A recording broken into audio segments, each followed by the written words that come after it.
الله naxariistee waxaa maanta lagu wadaa in lagu aaso xabaalaha dariiqada ee magaalada Sheekh Wariye Cabdirasaaq Xaaji Maxamed Siraad oo xalay magaalada Hargeysa ee Soomaaliland ku geeriyooday. Wariye Cabdirasaaq Xaaji Maxamed Siraad ayaa muddo dheer ka soo shaqeynayay laanta af Soomaaliga ee BBC. haddaba Cabdiraxmaan Bidhaan ayaa Axmed Siciidiga oo ka mid ah wariyaasha waqtiga dheer ay isla soo shaqeeyeen oo BBC ay ka soo wada shaqeeyeen. Cabdirasaaq waxa uu uga warramay aqoontii iyo taariikhdiisa. إنا لله وإنا إليه راجعون. عبد البدان إلهي نحريستو صاحب كاني دي نقول قارقها عبد الرزاق حاجي محمد سراد كل نفس داي الموت ودي كوغري دي مقالة هرقيسة سيدا شيكتين با حاليتو ما انتنا لقوا عاسي دونو حبالة طريقة دي مقالة الشيخ قبل كساحل عبد الرزاق حاجي محمد سراد دي لواتكي سنة دي بي بي سي دانو وانو شقينا يمكن لحسنا كسي مغرايا عن آد سبرانو ودا شقيني wuxuu sheegay inuu ku dhashay 1947 magaalada Sheekh in dabadeetana uu ku dhameystay waxbarashadiisa hoose dhexe iyo sare kadibna uu 1969 bishii September uu jaamacad ugu baxay dalka Ingiriiska halkaasi oo markaasi uu ku takhasusay cilmiga chemistry-ga oo halkaas uu kaga qalin jabiyay laakiin uu ku biiray laanta afka Soomaaliga BBC-da markuu wax yar joogay meelaha uu shaqo part-time shaqo dhiman uu ka helay laanta afka Soomaaliga BBC-da ilaa iyo imikadan dhowna aad garanaysa u shaqeynayay marka waxaan oran karnaa waa qofka ugu muddada dheer ee xiriirka BBC-da mar uu ahaa shaqaale caadi oo kontraada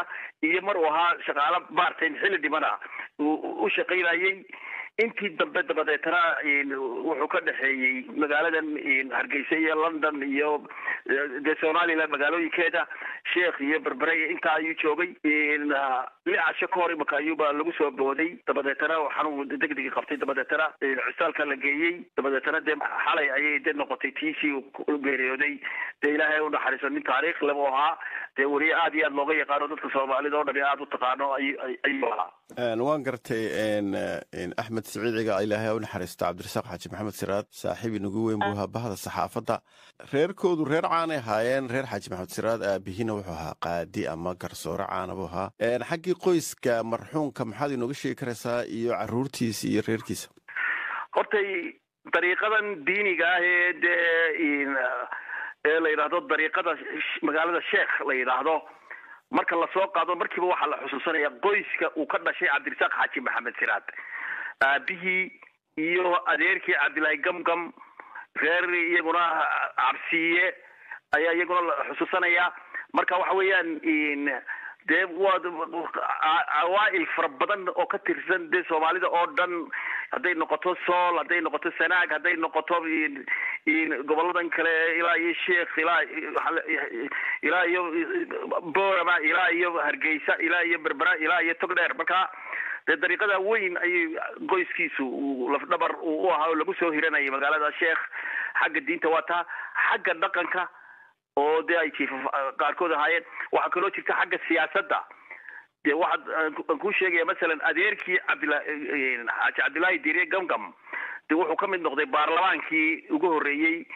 iyo kii kale 64 markii dambe 69 Cabdirasaaq walaalkii oo ka weyn Muuse Qaadi Xaaji Maxamed Siraad ayaa baarlamaankii ugu dambeeyay 1969 ayuu ka mid ahaa dabadeetana waatii cod iyo lagu soo doortay xisbiyada badan ee dimuqraadiyadda lagu soo doortay ugu dambeeyay Soomaaliya waana baarlamaankii la inqilaabay ayuu walaalkiina ka tirsanaa marka waa caa'ilad caana ayuu ka soo jeedaa Cabdirasaaq Xaaji Maxamed Siraad caruurtu abtiga u yahay dad caana baa dhalay oo reer Bowkax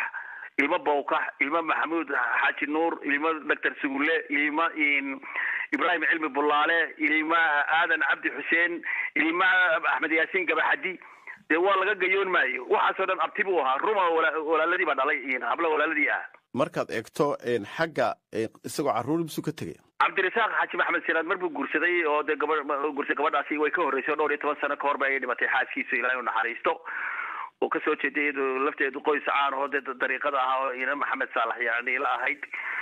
laakiin wuxuu ka tegay isagu 2 hablood iyo wiil ayuu ka tegay iyo de waxay sii dhaleen ilaahay u naxariisto saaxiibkeena cabdirasaaq xaaji maxamed siraad nin de kaftan badan bashaasha waliba adiga aad u saaxiib ahaydeen ayuu hawaan garanayaa oo de aanaba waxa dadka caawiya oo gidi qofka ku soo biira BBC-dana waad garanaysaa sidoo caawi jiray kaasi wuxuu ahaa axmed siciid cige oo markaasi cabdiraxmaan bidhaan uga waramayay taariikhdii aqoontii oo u lahaa allah u naxariistee weriye cabdirasaaq xaaji maxamed siraad oo xalay ku geeriyooday magaalada hargeysa.